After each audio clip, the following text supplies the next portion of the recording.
مولاي صل وسلم دائما أبدا على حبيبك خير الخلق كلهم أمن تذكر جيران بذي سلام ما زجت لیکن مسلمانوں میں آپ سے سوال کرتا ہوں کہ اس کے بعد جو بیداری ہمارے اندر آنی چاہیے تھی، ہمیں اپنا چہرہ سکون کر کے میدان عمل میں آنا چاہیے تھا، لیکن ہم نہیں آئے۔ ہم صرف اسٹیجوں پر ہی کہتے رہے، ہم سوشل میڈیا پر کہتے رہے، لیکن میدان عمل میں ہم نہ آ سکے۔ نتیجہ یہ ہوا کہ اس کے بعد ایک گستاخ سونو ڈاگر کی شکل میں، آشو پریہار کی شکل میں، گریراج سنگھ کی شکل میں، وسیم رضوی کی شکل میں آتے گئے، گستاخیاں کرتے گئے، ایک کے بعد ایک گستاخی ہوتی رہی، سب اپنا اپنی گستاخی کرتے رہے اور ہم بہت چین و سکون سے سوتے رہے۔ ہم اپنے مکانات کو تعمیر کرنے میں لگے رہے، ہم اپنے پروگرامات کی تاریخ دینے میں لگے رہے، ہم اپنے پیری بندی میں مصروف رہے اور یہ سب کچھ ہوتا رہا، گستاخیاں ہوتی رہی اور ہم سب برداشت کرتے رہے۔ شاید ہمارے ذہنوں میں یہ بات آ گئی تھی کہ ایک بار احتجاج کر کے ہم نے امتی ہونے کا حق ادا کر دیا تھا۔ یہ علماء بیٹھے ہیں، ہماری ایک جان نہیں کروڑوں جانیں حضور کے اندر پر قربان ہو جائیں تب بھی امتی ہونے کا حق ادا نہیں کر سکتے۔ لیکن مسلمان پھر کیا وجہ تھی کہ ہم خاموش ہو کر تماشائی بن گئے، ہمیں آگے بڑھنے کی کوئی توفیق نہ ہوئی۔ وجہ سب سے بڑی یہ تھی، ایسا نہیں ہے کہ مسلمانوں کے سینوں میں عشق رسالت کی شمع نہیں جل رہی تھی، شمع تو جل رہی تھی، لیکن اس وقت مسلمانوں کے پاس نہ ہی کوئی رائے عمل تھا، نہ ہی مسلمانوں کے پاس باضابطہ کوئی پلیٹ فارم تھا جس کے تحت لوگ میدان عمل میں آ کر کے عظمت رسالت کی حفاظت کے لیے کانسٹیٹیوشنل رائٹس کا یوز کرتے ہوئے آگے بڑھتے اور بڑھ کے بتاتے بتلا جو گستاخ نبی کو غیرت مسلم زندہ ہے، ان پر مٹنے کا جذبہ کل بھی تھا اور آج بھی ہے۔ ہم نے ایسا کچھ نہیں کیا، ہم خاموش تماشائی بنے رہے۔ نتیجہ کیا ہوا؟ اس کے بعد یہ حملے ہوتے رہے، یہ گستاخیاں ہوتی رہی اور ایک کے بعد ایک حملہ بھی ہمارے اوپر ہوتا رہا۔ طلاق ثلاثہ کے تعلق سے قانون بنا دیا گیا، یکساں سپریم کورٹ کی آواز اٹھائی گئی، ہماری مساجد میں مسلمان عورتوں کو داخلے کی بات اٹھائی جانے لگی، یکساں سپریم کورٹ کی بات اٹھائی گئی اور نہ جانے کیسے کیسے معاملات اٹھائے جانے لگے۔ کشمیری مسلمانوں پر ظلم کے پہاڑ توڑے گئے اور اس کے بعد بابری مسجد کے تعلق سے کالا فیصلہ آیا، ہم سب کچھ برداشت کرتے رہے، سب کچھ چلتا رہا، ہم اپنی زندگی میں مگن رہے، اپنے کاروبار کو ترقی دینے میں لگے رہے، اپنے مسائل میں الجھے رہے، شادی بیاہ، اچھے سے اچھی گاڑیاں، سب کچھ ہماری جیسے تھے ویسے ہی رہے، ہمارے ذہن و شعور میں کوئی تبدیلی نہیں آئی، ہماری فکریں ویسی کی ویسی رہی۔ نتیجہ یہ ہوا کہ آج عالم یہ ہو گیا ہے مسلمانوں کی 2021 آیا، 2015 سے سلسلہ شروع ہوا، 5 سال تک چلتا رہا۔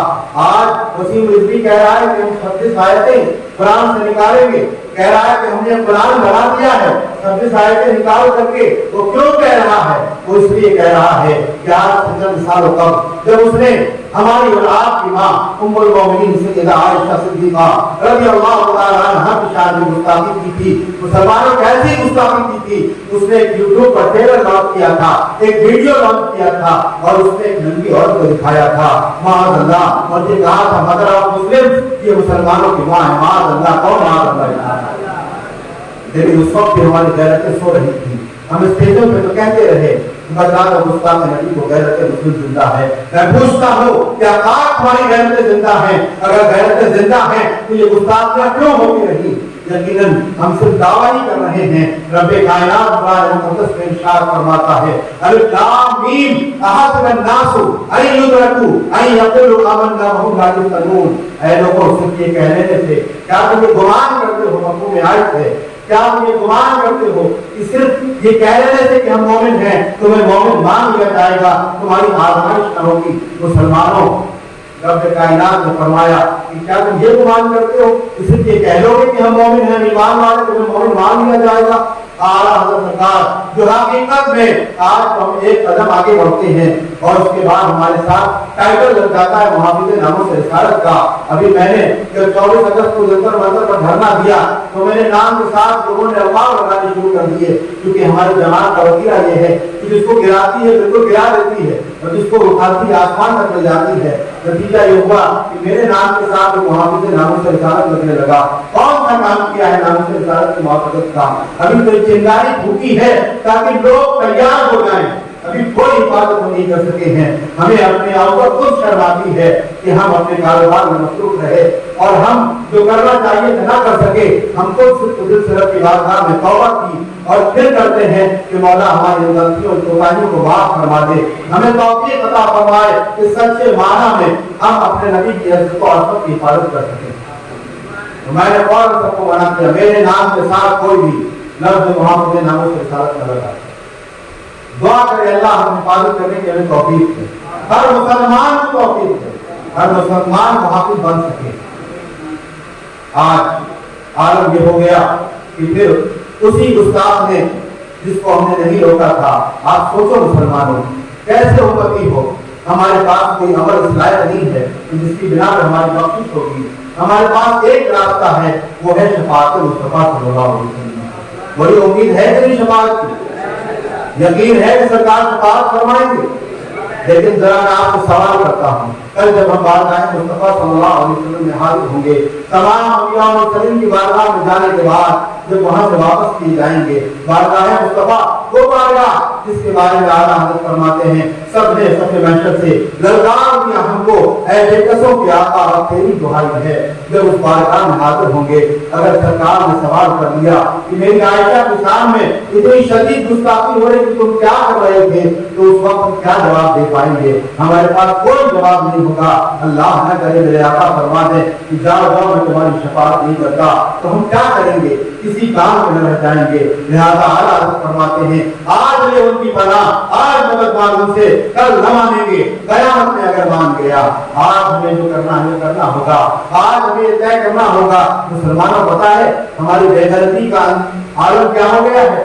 نتیجہ یہ ہوا کہ 2020 تک یہ ہمیں کوئی شخص تنہا کرنا کرتا تھا، سوشل میڈیا کے ذریعے کرتا تھا، پرنٹ میڈیا کے ذریعے کرتا تھا، الیکٹرانک میڈیا کے ذریعے کرتا تھا، لیکن 2021 آتے آتے ہمارا ٹیمپریچر ناپتے ناپتے یہاں تک معاملات پہنچ گئے کہ آج پریس کلب آف انڈیا میں بیٹھ کر گستاخ یقین سے مانند نے گستاخی کی، ایسی شدید گستاخی اللہ اور رسول اور قرآن کی شان میں اللہ اکبر جو بیان سے باہر ہے، اس کے خلاف ہمیں جو آوازیں اٹھانی چاہیے تھی ہم نہیں اٹھا سکے۔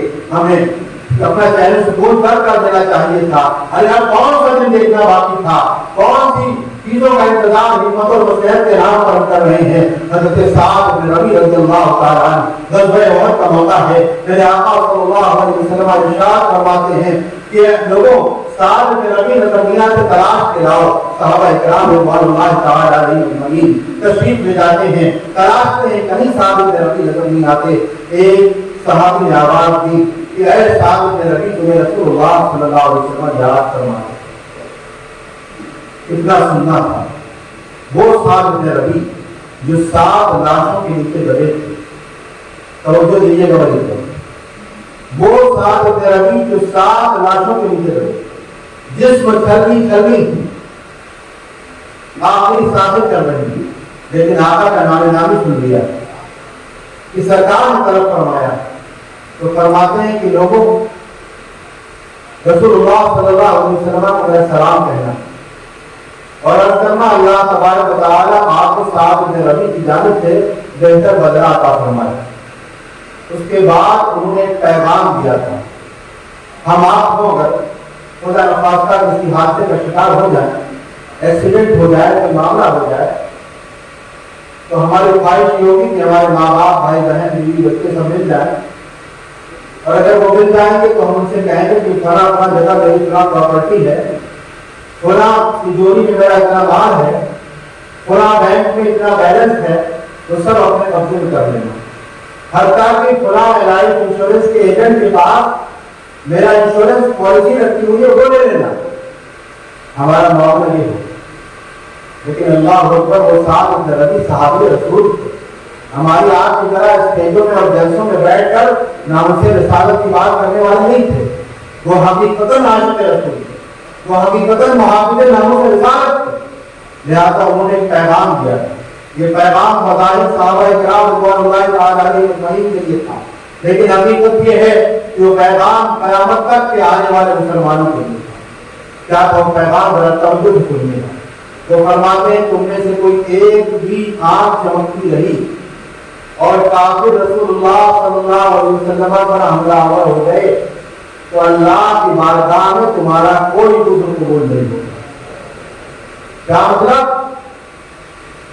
میں اپنے انداز میں اگر کہوں, علماء و مشائخ جو یہاں بیٹھے سب سے معذرت کے ساتھ, کہ کل جب رب کائنات پوچھے گا کہ میرے محبوب کی بارگاہ میں گستاخیاں ہو رہی تھی, اس وقت تم کیا کر رہے؟ سعد بن ربیع کہتے ہیں تم میں سے کوئی ایک آنکھ چمکتی ہے, یعنی کوئی ایک زندہ ہے, ارب کروڑ زندہ ہے, اور سب اپنے آپ کو عاشق رسول کہہ رہا ہے, سب کا دعویٰ. لیکن اعلیٰ حضرت اس آیت کی تشریح میں جانتے کیا فرماتے ہیں؟ فرماتے ہیں اے لوگوں, اس گمان اس گھمنڈ میں مت رہو کہ صرف یہ کہہ دو گے کہ ہم مومن ہیں تمہیں مومن مان لیا جائے. ضرور ضرور تم آزمائے جاؤ گے, جب ان آزمائشوں پہ کھڑے اترو گے تب تم مومن ٹھہرو گے, مسلمان ٹھہرو. میں آپ سے ایک سوال کرتا ہوں, سب جواب دیجیے گا. اللہ کا وہ محبوب جس کے بارے میں فرماتا ہے کہ محبوب اگر تمہیں پیدا کرنا مقصود نہ ہوتا تو میں اپنا رب ہونا ظاہر نہ کرتا.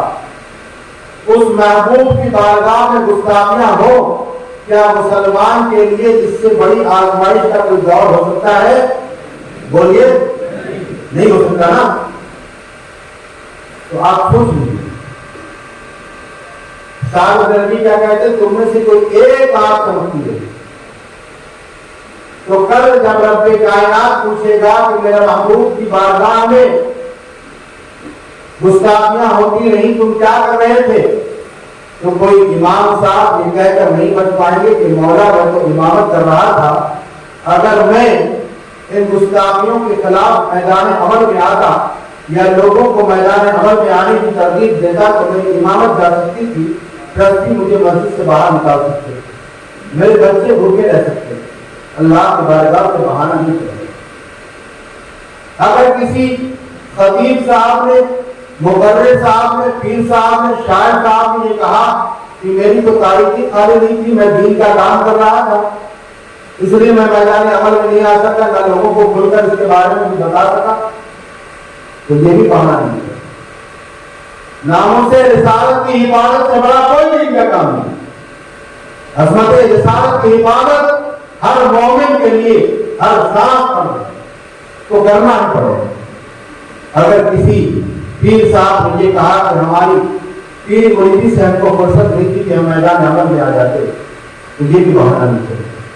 کوئی انجینئر صاحب, کوئی ڈاکٹر صاحب, کوئی پروفیسر صاحب, کوئی ایڈوکیٹ صاحب اگر یہ کہیں گے کہ میں اگر میدان عمل میں آتا تو میری نوکری جا سکتی تھی, میرے پیشے میں نقصان ہو سکتا تھا, کوئی بڑے سے بڑا تاجر یہ کہے گا کہ میرے کاروبار کو نقصان ہو سکتا تھا, اس لیے میں میدان عمل میں نہیں آیا, تو اللہ کی بارگاہ میں کوئی بہانہ نہیں ہے. اور اگر کسی نے یہ کہا کہ مولا اگر میں میدان عمل میں آتا تو حالات ایسے تھے کہ پولیس کی لاٹیاں کھانی پڑ سکتی تھی, حالات ایسے تھے کہ مجھے سلاخوں کے پیچھے ڈالا جا سکتا تھا, فرضی مقدمات لگا کرتے, حالات ایسے تھے کہ مجھے پولیس کی گولیوں کا سامنا کرنا پڑ سکتا تھا, ہماری جانیں جا سکتی تھی, میری بیوی بیوہ ہو سکتی تھی, میرے بچے یتیم ہو سکتے تھے. اللہ کی بارگاہ میں کوئی بہانہ نہیں, اس لیے کہ جان دی ہوئی اسی کی تھی, اب تو یہ ہے کہ حق ادا نہ ہو.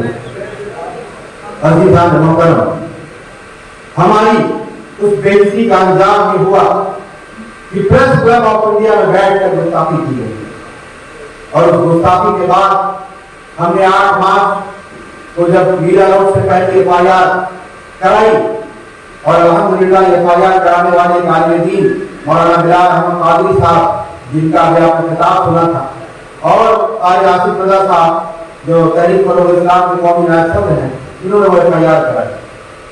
FIR کرانے کے بعد جب کوئی کارروائی نہ ہوئی تو ہم نے بہت سی جگہوں کا میمورینڈم دلوایا، اس پر بھی کارروائی نہ ہوئی تو ہم اور آگے بڑھے اور آگے بڑھ کر کے آپ معمار ملت چینل کو سبسکرائب کریں، لائک کریں اور اپنے مفید مشوروں سے، کمنٹ سے، مثبت کمنٹ سے ہمیں نوازیں۔ آپ سے گزارش ہے کہ اس چینل کو زیادہ سے زیادہ سبسکرائب کریں تاکہ ہم ہمارے پیغام کو دنیا کے کونے کونے تک پہنچا سکیں۔